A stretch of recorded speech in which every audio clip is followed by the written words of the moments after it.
Ivan, quanto tempo? Obrigado. Muito obrigado aí por você ter aceitado esse encontro. E o pessoal acompanhando aí o nosso bate-papo. E obrigado mesmo. Então, Ivan, eu queria que você compartilhasse um pouco. Eu vou falar bastante devagar para dar para entender. Eu queria que você compartilhasse um pouco da sua trajetória, né? Como é que foi a sua formação, para que as pessoas possam conhecer um pouquinho da sua vivência e do seu processo formativo. Perfeito. Então vamos lá. Vamos começar desde quando nasceu esse desejo então de querer trabalhar com a área. Eu ainda tinha 16 para 17 anos. Muitas pessoas me falavam para trabalhar com rádio, que era um meio que eu iria me dar muito bem, que eu devia inventar um programa. Só que eu nunca dei muita trela. Sempre adorei ouvir rádio, sempre adorei ouvir esporte, mas nunca dei muita trela. Quando eu passei a visitar uma rádio de esportes, na época era a Rádio Transamérica, até o André Reni apresentava o programa, hoje o André está brilhando no esporte interativo, eu comecei a gostar daquilo. Comecei a perguntar para o André se ele me dava dicas. E aí ele me sugeriu a São Judas, mas na época eu não poderia porque eu ainda era menor de 18, e era muito caro também a faculdade na época, né? Então eu pedi para ele alternativas mais baratas, né? Mais econômicas. E aí ele me recomendou a Rádio Oficina e o Senac. Fiz o Senac já com 18 anos, já tinha 17 para 18, porque o Senac aceitava alunos abaixo de 17 que fossem se graduar com 18. E fiz lá o curso técnico de locução, que é um curso técnico que reúne todas as técnicas básicas de locução. Então, desde locução popular, locução adulta, locução publicitária, timbre de voz, ritmo, essas questões de percepção, e lá eu aprendi muita coisa, lá eu consegui aprender muito sobre rádio, e a paixão aí aumentou. Aí passei a trabalhar numa rádio na Super Sucesso na época, lá comecei a fazer esportes, e por fazer esportes eu vi que eu precisava me especializar em outra paixão que eu tinha, que era jornalismo. E aí eu me formei em jornalismo em 2012, né? Comecei o curso em 2008, então esse foi o caminho. Comecei pelo curso de rádio e TV, isso eu estou falando de 2006, 2007, por aí, e um ano e meio depois, 2 anos depois, eu passei a fazer a faculdade mesmo de jornalismo, né?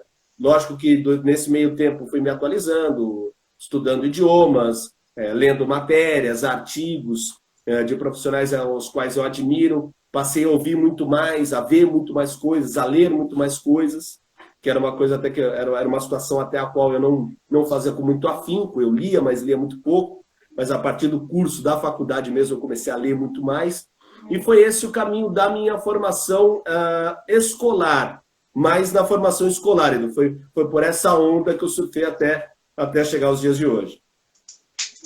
Legal. Você trabalha com televisão e na televisão, né? E existe um certo glamour em relação a quem trabalha, quem faz televisão. Mas por detrás dos bastidores tem muito preparo, muito trabalho, também muito cansaço, que é um pouco o que as pessoas não conhecem, né, sobre os bastidores. Como é que é toda essa... Antes de chegar no vídeo, né, antes de chegar na casa das pessoas, como é que é esse preparo, o seu trabalho, a sua rotina?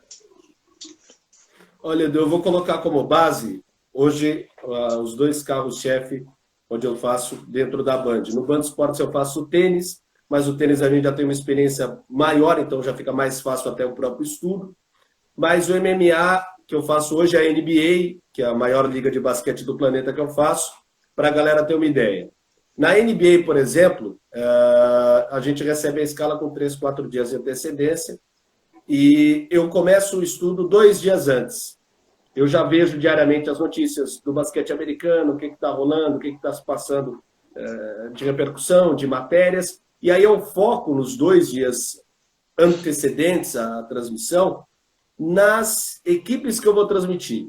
Então, se é o Lakers, por exemplo, eu tenho que saber se o LeBron James, que é o grande jogador, vai jogar, com o Anthony Davis, que é outro craque, quais são os destaques do Lakers, quais são as notícias do Lakers, todo o material de estudo, primeiro informativo da atualidade, informativo do factual, mas também informativo da história, porque quando a gente volta com a NBA após longos anos fora da TV aberta, eu preciso convidar que essa pessoa que não conhece o basquete, ela comece a gostar do basquete e a entender o que é o basquete. Então, a partir disso, eu desenvolvo o estudo no factual e também no histórico da equipe, tanto do Lakers quanto do adversário, sei lá, o Houston Rockets, que hoje tem o James Harden, que é um dos grandes jogadores da NBA. Então, eu procuro fazer primeiro o estudo lendo bastante, pesquisando história, pesquisando matérias, o que a imprensa americana está falando dos dois times, e aí, por volta de 1 hora e meia para ler esses materiais. Estou falando 2 dias antes. Vejo 2 horas, 3 horas de vídeo das 2 equipes jogando para entender como é que a forma delas joga. Esse é o dia 2. No dia anterior, eu já começo a montar escalações, de onde que o jogador veio, qual cidade que ele veio, qual cidade que ele se graduou, porque muitos jogadores da NBA, isso muita gente não sabe, são formados, tanto que o draft, o famoso draft da NBA, em sua grande maioria, é para pegar jogadores que são formados em faculdades ou no college, que eles chamam que é a high school deles, né? Então, eu tenho que saber de onde esse cara veio, se ele teve formação, a história de vida do cara, porque às vezes o cara tem uma história maravilhosa e as histórias são importantes para quem está acompanhando, porque muita gente se assemelha à história ou se sente próximo da história, então começa a torcer mais pelo time, pelo jogador, pelo atleta. E volta a ver vídeos também. E aí no dia, são quase 3, 4 horas de vídeo de mais estudo. Então, estou falando aí de mais ou menos 7 a 8 horas, 3 dias antes. Porque é uma competição de um alto nível de qualidade técnica e eu preciso estar preparado tecnicamente muito para poder passar não só o jogo em si, mas também transmitir a emoção, contar a história do evento. Então, é o que você falou, tem muito do glamour na hora que vai para o ar, porque tem muita gente que acha que uma varinha de condão lá, uma fadinha toca lá e faça-se a luz. E não é assim, existe um preparo antes, existe uma conversa que eu tenho geralmente com o diretor da transmissão, que eu sei quem às vezes é o Thiago, às vezes é o Regi, ou às vezes é o próprio Tocha, Tati. Então, quem trabalha comigo, aí a gente começa a discutir o que vai ter de matéria, você acha legal a gente colocar isso no intervalo? Então, a gente também vai tendo isso para entender como é que vai ser a estrutura da transmissão, até para vender as ideias, para passar as ideias do que a gente vai ter no intervalo de primeiro quarto para o segundo quarto, do intervalo de transmissão. Então, tem todo esse estudo e toda essa conversa também com a equipe, antes de entrar no ar, para aí sim, na hora que o show começa, a gente apresenta e leva o melhor do espetáculo. Legal. Existem algumas locuções, né, que elas são feitas no período da noite. E como é a madrugada de um jornalista que trabalha com esporte? Né? E como conciliar, muitas vezes, esse trabalho que é feito num horário diferente, assim, e com a saúde, com a preparação, porque existe toda uma preparação vocal também, você tem que cuidar muito bem da sua voz, né? E como fica essa questão de noites mal dormidas, muitas vezes, se dedicando ao seu trabalho, e esse preparo físico, e também emocional e mental? É uma coisa bastante ampla, né, Edu? Até se eu esquecer de algum ponto, você me lembra, por favor. Você falou, por exemplo, da parte física e da parte mental. Eu, de uns meses para cá, venho procurando cuidar principalmente da parte física. Então, o que muda, geralmente, é o cronograma de horários. Então, se eu tenho uma transmissão, por exemplo, a 1 hora da manhã, eu tento fazer o que a gente chama do jet lag, né? Indo para fora. Então, eu tento me adaptar ao fuso horário do local da transmissão. Então, se eu geralmente acordo às 8h30, 9 horas, eu vou acordar às 11h30 da manhã, durmo um pouco mais tarde também para me adaptar ao horário. Então, o que eu faço de treinamento no início da manhã, eu vou fazer logo depois do meio-dia, faço todo o material de estudos, aí faltando umas 4, 5 horas, que também me permite, porque como eu não tenho filhos, essas coisas, então permite que você possa focar mais no seu objetivo profissional. Então, eu pego, chego, faltando 4, 5 horas, eu tiro um cochilo, umas 2 horas, 3 horas antes do evento eu acordo, tomo aquele banho para já acordar ligado. Então, essa parte física e também do controle de sono, de descanso, para mim, ela é muito importante. Para mim, é quase que religioso. Eu não consigo render da mesma maneira. E a NBA digamos assim, mais tranquila em relação à carga horária, porque a NBA, geralmente, a transmissão dura de 2h30 a 3 horas, se muito. Mas quando eu falo, por exemplo, do MMA, que a gente faz todo mês na Band, a gente abre a transmissão às 8, 7h30, geralmente, e fica até 2 horas da manhã. E ali já é um outro cuidado. Ali você tem que ter um cuidado do sono. Aí eu prefiro dormir mais do que malhar. Eu não malho no dia. Geralmente eu faço uma corridinha, no máximo, só para gastar energia. Consigo dormir antes, mas durmo uma carga um pouco maior para conseguir acordar mais preparado. Então eu procuro ficar nessa estrutura física e mental sempre como se fosse uma religião para conseguir aguentar. É que como a gente já vai fazendo isso há muito tempo, eu já fiz isso com tênis, a gente transmite a gira asiática, né, que são as competições na Ásia, geralmente tem jogo à meia-noite, às 2 da manhã, às 5 da manhã. Então a gente já se acostuma. É difícil, porque embora eu tenha hábitos noturnos, é muito difícil eu trabalhar de madrugada, é outra história. Mas digamos que eu procuro focar nisso, nessa preparação para o momento antes da transmissão, Edu.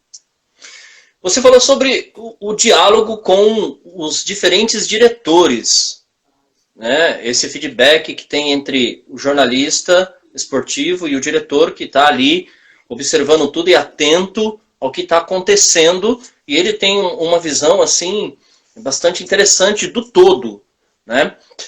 Cada diretor tem um estilo? Tem. Cada diretor tem o seu estilo e cabe ao profissional, ao narrador, entender duas coisas e definir com o diretor duas coisas. Uma, entender o estilo dele, mas também entender, por meio do estilo dele, que a gente está falando com o público de aberta. Então, você às vezes pega um diretor que tem uma experiência com TV fechada e às vezes ele vai te ouvir mais porque você tem uma experiência com TV aberta. E aí, em outro momento, você vai pegar um diretor com uma experiência enorme em TV aberta, em que você vai mais aprender do que conversar. Em todo momento, há o diálogo, de aprendizado entre os dois.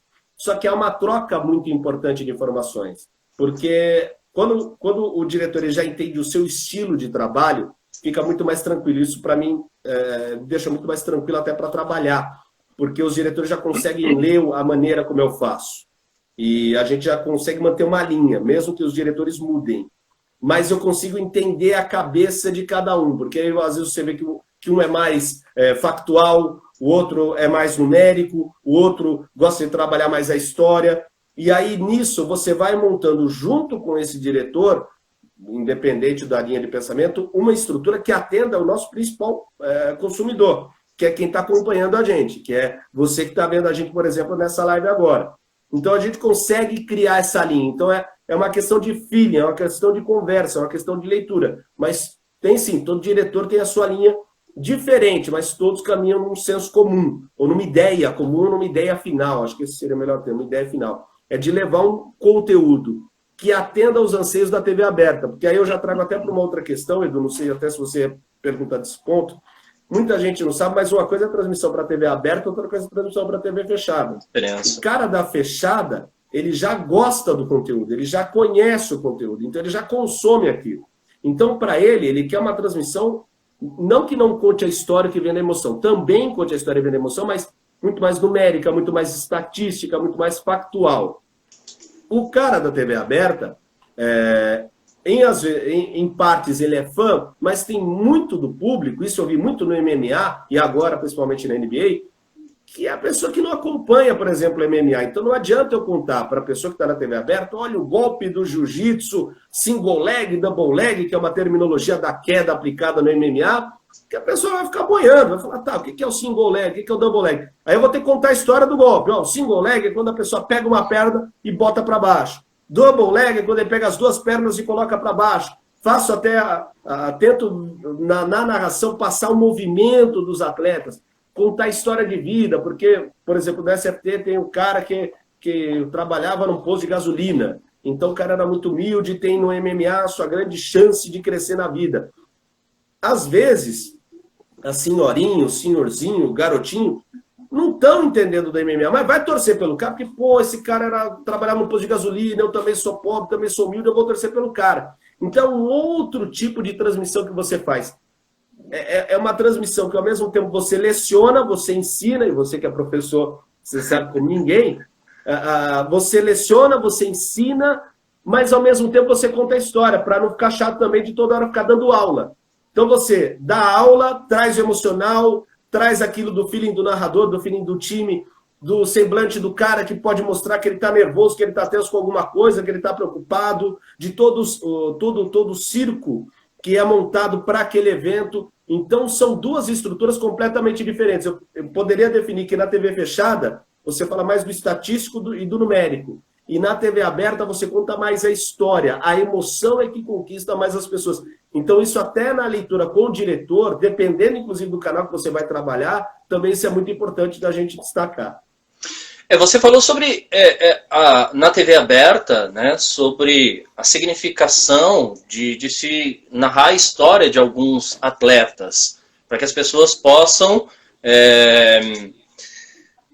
ter esse atleta muitas vezes como um reflexo da própria vida, né? Então, existe poética na narrativa esportiva, né? É uma construção poética. E uma outra questão que eu queria que você falasse, entre o roteiro e o improviso, como é que isso acontece, né? Você está ali preparado e, de repente, você tem que usar a sua criatividade, a sua sensibilidade para poder trabalhar com o improviso. O improviso, vamos dizer assim, eu não gosto de colocar como números, mas para o pessoal de casa entender. Se você não estudar e não ler, você não vai ter o improviso. Porque só você estando preparado de ler, de entender todo o esporte, é que você vai saber no improviso o que fazer. E o esporte, ele é muito do momento. Então, a gente acompanha viradas históricas, grandes atuações épicas de atletas. Então, quando a gente fala do improviso, existe um roteiro previamente estabelecido e isso varia de transmissão para transmissão. Futebol é uma coisa, MMA é outra, basquete é outra.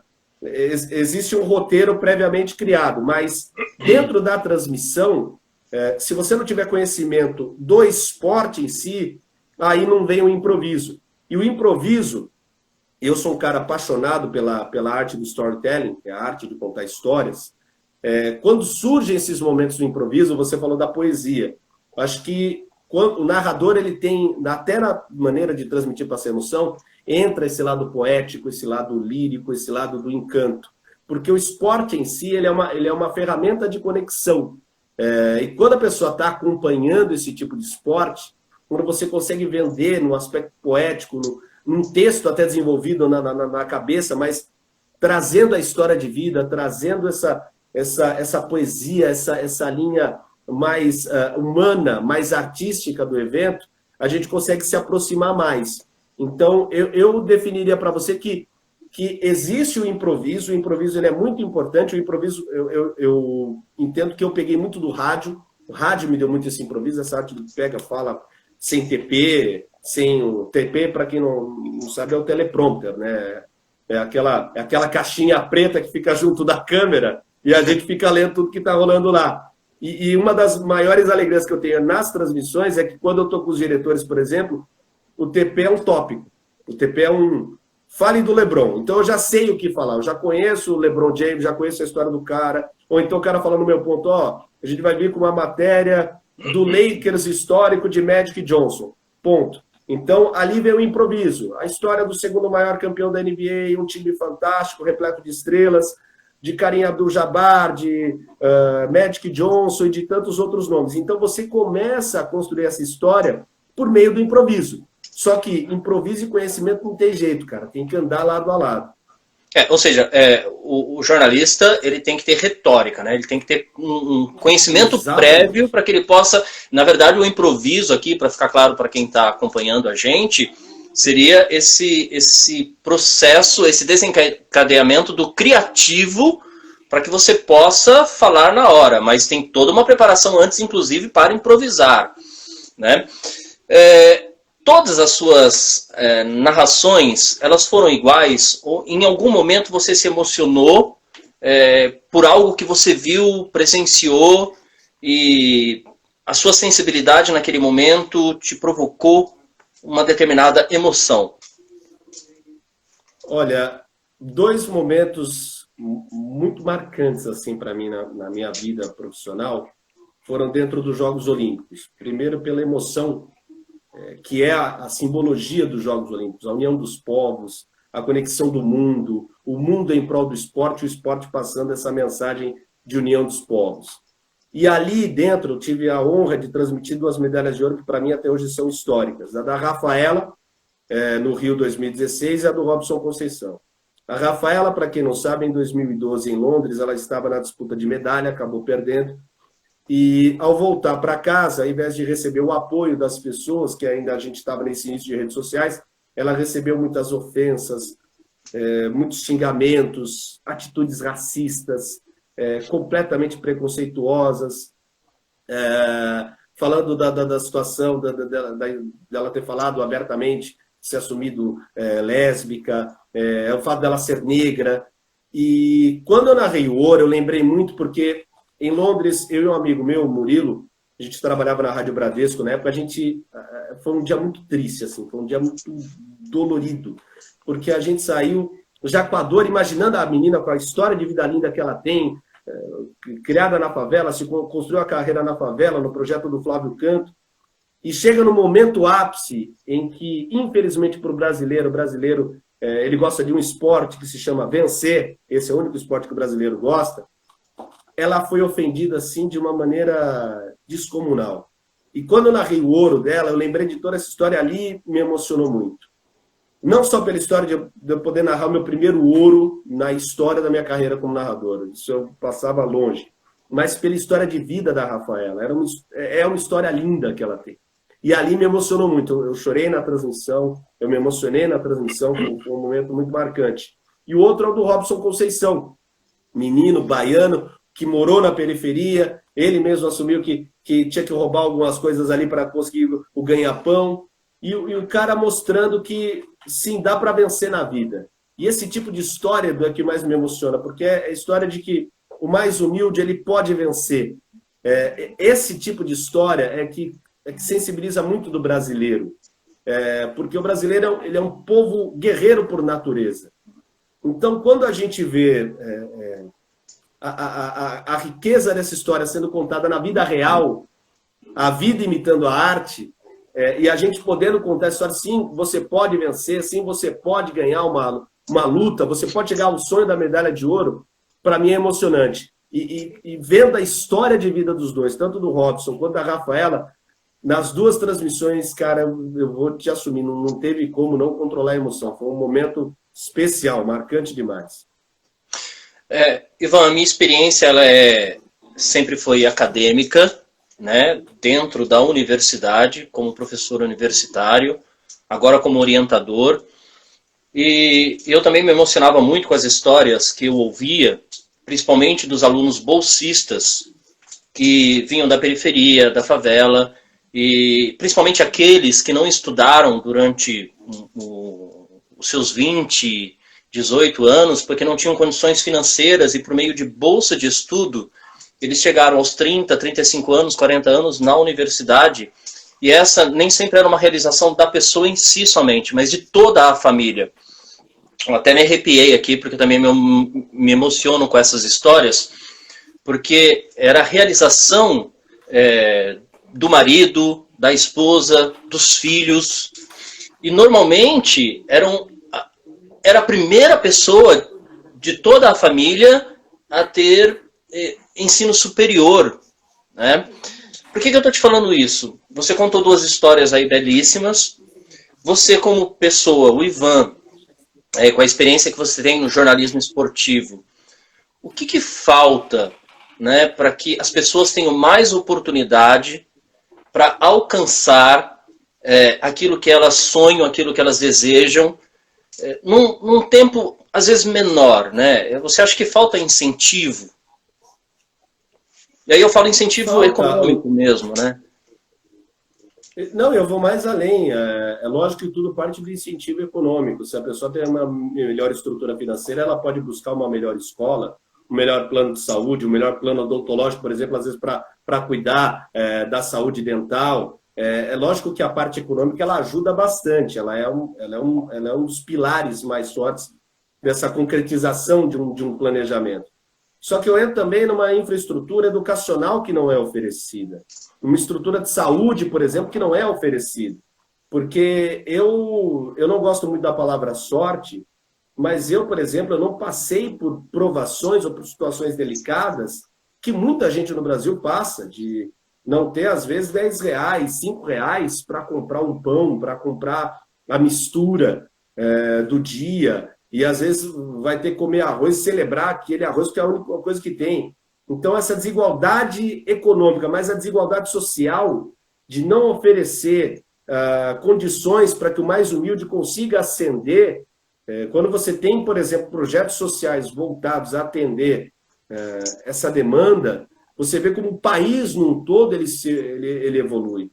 Você vê que hoje os países de primeiro mundo, eles trabalham não com somente rendas básicas de cidadania, mas com projetos de incluir essa pessoa, até com investimento financeiro, com auxílio de aporte monetário, mas principalmente oferecendo uma estrutura de educação pública muito boa, ao qual aquele jovem aluno humilde possa ascender, possa evoluir e chegar a realizar o sonho de vida. Então, eu vejo que, principalmente no Brasil e em países mais humildes, mais pobres, há um imenso gap, há um imenso buraco diferenciando esse acesso. E eu acho que aí, Edu, aí é onde o processo, se não atrasa, às vezes até nem acontece. Então, a gente pode perder, falando da minha área, que é o esporte, um jogador de futebol, um pé de obra, ou uma mão de obra que poderia ser um jogador ou uma jogadora de basquete, um jogador ou uma jogadora de vôlei, um atleta das lutas, um boxeador, mas que pense na carreira esportiva e consiga pensar além, consiga pensar depois, porque o esporte um dia acaba.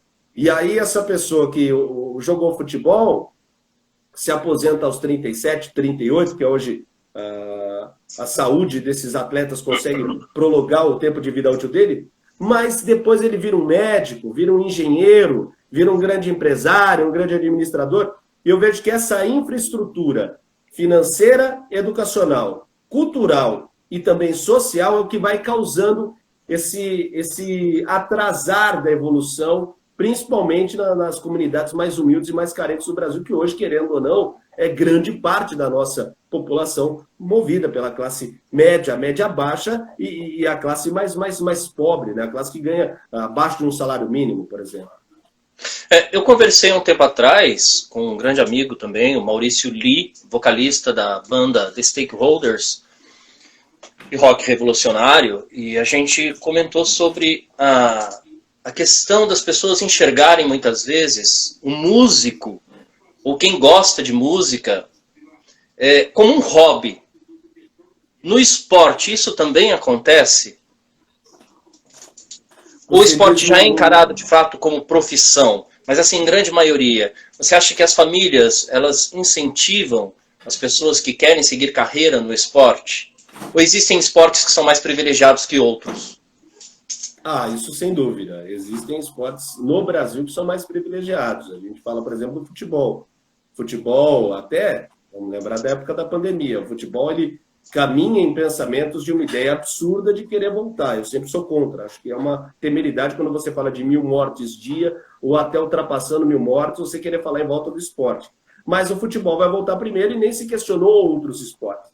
E a cultura do Brasil é uma cultura monoesportiva, é uma cultura que respira futebol, e o pessoal fala, mas o vôlei é o segundo esporte. Mas o vôlei pegou um caminho cheio de mato alto e teve que ir lá com a faca na mão, capir e abrir o caminho. Cortar ali as plantas que atrapalhavam para seguir o caminho, não teve ajuda. Futebol não, o futebol ele tem uma outra realidade. E até diante disso, Edu, quando a gente fala também até do próprio futebol, mas eu amplio para os outros esportes, quando a gente fala dos caras bem-sucedidos ou das meninas bem-sucedidas, que eu imagino que hoje o futebol feminino e o esporte feminino também estão caminhando uma evolução, a gente está falando de 0,5% do número de atletas. O esporte, quando a gente fala dos outros 99,5%, é todo mundo brigando por um lugar ao sol e que às vezes não tem a condição financeira e estrutural necessária para conseguir construir uma carreira consolidada profissionalmente. E aí é o que você falou. Como que os familiares veem essa história? Como os familiares veem isso? Vem como um grande tiro no escuro. Muitas famílias apoiam, mas às vezes não tem aporte financeiro para sustentar um menino, por exemplo, que não queira futebol. Ele quer ginástica artística, por exemplo. Uma garota que quer ser nadadora. Muitas famílias não vão ter condição financeira para estruturar. E dentro da esfera governamental e a esfera pública, não se é oferecido a estrutura necessária, o espaço necessário para que esse menino, essa menina consiga ascender, consiga chegar a esse momento. Então, embora tenham pessoas que já consigam trabalhar com isso, a gente fala do topo. Eu acho que o topo dessa pirâmide ele é muito pequeno. A gente está falando de 1% de um total de 100 que consegue ascender, consegue viver disso. Os outros 99, 3 ou 4% disso consegue conviver com um salário que seria o mesmo que ganharia numa profissão que não fosse ligada ao esporte. Mas os outros 95 estão ao Deus dará, eles estão rezando por uma oportunidade. Então, aí eu volto a destacar, por isso que é um conceito importante. A gente não tem uma esfera esportiva, uma infraestrutura esportiva que possa abranger tudo isso. E aí fica muito difícil para o menino, para a menina, para o rapaz, para a garota, tentar se fazer valer da sua estrutura financeira para tentar consolidar uma carreira.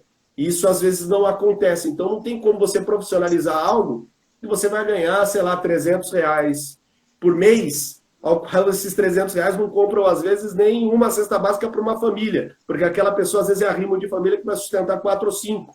E como você falou dos alunos bolsistas, que às vezes é o sonho de uma família, a atleta, é também, às vezes, a capacidade de construir uma vida para uma família inteira.